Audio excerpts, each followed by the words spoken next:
সকলকে স্বাগত। এই গরমে আলু দিয়ে টাটকা পোনা মাছের ঝোল কিভাবে রান্না করব সেটাই আপনাদের সঙ্গে শেয়ার করছি। ভিডিওটি প্রথম থেকে শেষ পর্যন্ত দেখতে থাকুন। আর ভালো লাগলে কমেন্টে জানাবেন, লাইক করবেন, শেয়ার করবেন এবং চ্যানেলটিতে সাবস্ক্রাইব করবেন। চলুন রান্না শুরু করা যাক। এবার আমি মাছগুলোকে ম্যারিনেট করে নিচ্ছি। প্রথমে দিয়ে দিচ্ছি হলুদ, নুন, হাফ চামচ সাদা তেল। এই তেলটা দিলে মাছ ভাজার সময় কড়াইয়ের তলায় লেগে যাবে না। ভালোভাবে ম্যারিনেট করা হয়ে গেছে, এটা 10 মিনিট রেস্টে রাখবো।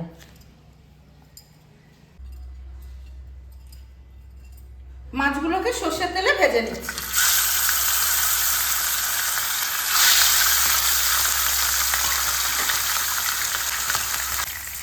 মাছগুলো সব ভাজা হয়ে গেছে।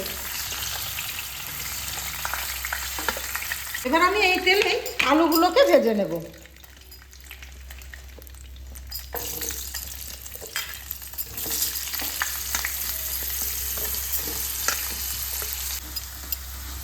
আলুগুলো ভাজা হয়ে গেছে, তুলে নিচ্ছি।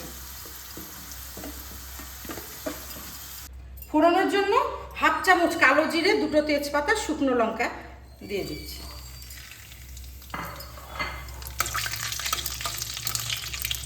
দু চামচ আদা আর কাঁচা লঙ্কা বাটা দিয়ে দিচ্ছি। সামান্য জল দিচ্ছি, এটা আদাটা না গায়ে।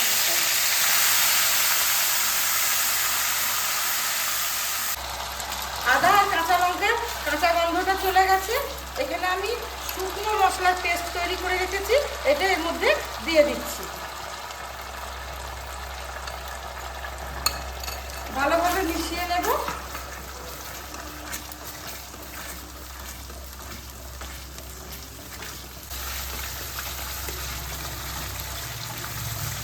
এবার আমি দেব কুচনো টমেটো,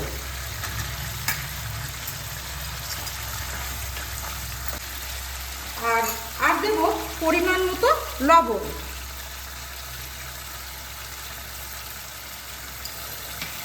ভালোভাবে মিশিয়ে নেব। টমেটোটা নরম হওয়া পর্যন্ত আমি এটাকে নাড়তে থাকবো। মশলা থেকে তেল ছেড়ে গেছে, এখানে যে ভেজে রেখেছি আলুগুলো এর মধ্যে দিয়ে দেবো। ভাজা আলুগুলো মশলার মধ্যে কষানো হয়ে গেছে। পাশে গরম জল করতে দিয়েছি, এইটা এর মধ্যে দিয়ে দেবো।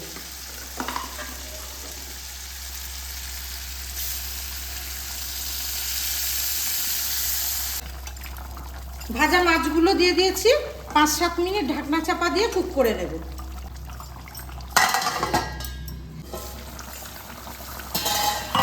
টাটকা পোনা মাছ রান্না একদম রেডি।